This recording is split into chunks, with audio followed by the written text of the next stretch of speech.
আপনারা লক্ষ্য করেছেন যে এক মাসও হয়নি, 20 দিনও হয়নি, একজন ডিসি সেখানে চলে গেছে, সেটাও হঠাৎ করে আবার এক সপ্তাহের মধ্যে অনেককে রদবদল করা হয়েছে। এটার পিছনে মনে হয় যেন কোনো একটা ডিজাইন করে একটা উদ্দেশ্যে এই কাজটা কোনো জায়গা থেকে হচ্ছে।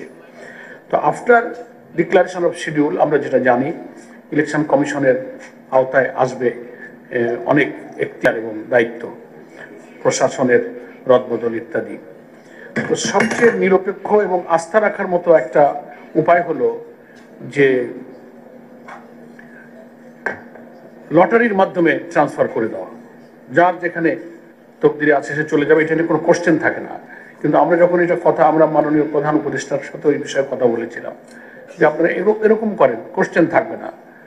তো সেখানে ওনার বক্তব্যে বোঝা গেল যে, পরিষ্কার না করলে আমরা বুঝতে পেলাম যে কোনোভাবে কোনো জায়গা থেকে কেউ এটা শুরু করেছে।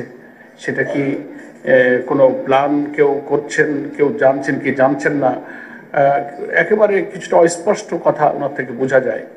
তো আমরা তো আর নির্বাচন কমিশনই হচ্ছে নির্বাচনকে সুষ্ঠু নিরপেক্ষ করবার জন্য তফসিল ঘোষণার পর আমাদের একমাত্র আস্থার জায়গা।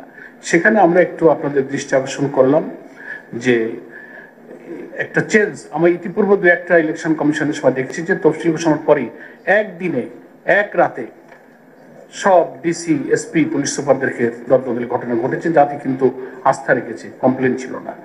এরকম একটা সিদ্ধান্ত না নিলে এখন যা হচ্ছে এটা কিন্তু একটা পরিকল্পিত একটা ইন্টেনশনে এটা কিন্তু করা হচ্ছে। এটা আমরা আবারও একটু গুরুত্বের জন্য আমি যোগ করলাম। নেক্সট হচ্ছে ত্রয়োদশ জাতীয় সংসদ নির্বাচনের সঙ্গে কিন্তু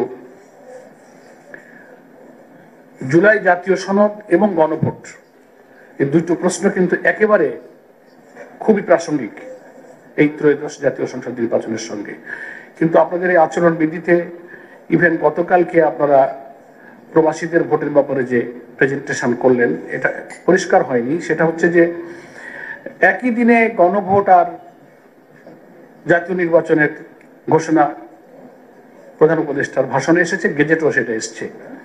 যদি আমরা দল হিসেবে জামাত ইসলামী সহ কেউ কেউ আমরা আগের কিছু যুক্তির কারণে বলেছিলাম যে আমরা গণভোটটা আগে হওয়া উচিত, জুলাই সনদে কি কি সংস্কার হতে যাচ্ছে, কোনটায় ভোটাররা হা বলবে না বলবে, সে যদি আগে থেকে তার মাইন্ডসেট করতে না পারে, বুঝতে না পারে বিদ্যমান রাষ্ট্র কাঠামোর কি কি পরিবর্তন হলো, কোনটায় আমি হা বলবো, সে যদি বুঝতে না পারে তো হা কি বলবে না কি বলবে, তো একই দিনে দুইটা ভোট হলে সে তো বুঝতে পারবে না। তো যাই হোক, আমরা এই দাবি এসব যুক্তি পেশ করেছিলাম, কিন্তু ঘোষণা করার পরেও কিন্তু আপনাদের এই আচরণ বিধিতে গতকালকেও এটা আমরা দেখতে পেলাম না যে প্রবাসীরা ভোট দেবে, সব সিস্টেম বললেন। তাহলে গণভোটে সে কিভাবে ভোট দেবে? গণভোটের ব্যাপারে প্রবাসীদের ভোটের তাদের তো ব্যালট আলাদা, সিস্টেম আলাদা, একই সিস্টেমে কিভাবে তারা ঢুকবে? তারপর হচ্ছে যে জুলাই সনদের যে সাবজেক্টগুলো ন্যাশনাল কনসেনসাস কমিশনে একমত হয়ে যেটা ভোটে যাচ্ছে, এটাকে তো জাতিকে জানানোর জন্য পাবলিক করতে হবে। এটাকে ইলেকশন কমিশন তার ওয়েবসাইটে দেবেন, প্রচারপত্র, পুস্তিকা, পাবলিকেশন, পাবলিসিটি করবেন, সে সম্পর্কে কিন্তু কিছু আসেনি। জনগণ যে যারা চাইবে তারা হা বলবে, তো তাকে তো বুঝতে হবে স্বল্প শিক্ষিত কম শিক্ষিত ভোটারকে এই জুলাই সনদটা কে ম্যাচিউর করবে, কে লার্নেট করবে, এটা একটা প্রশ্ন। এ দায়িত্বটা তো নির্বাচন কমিশনের আছে।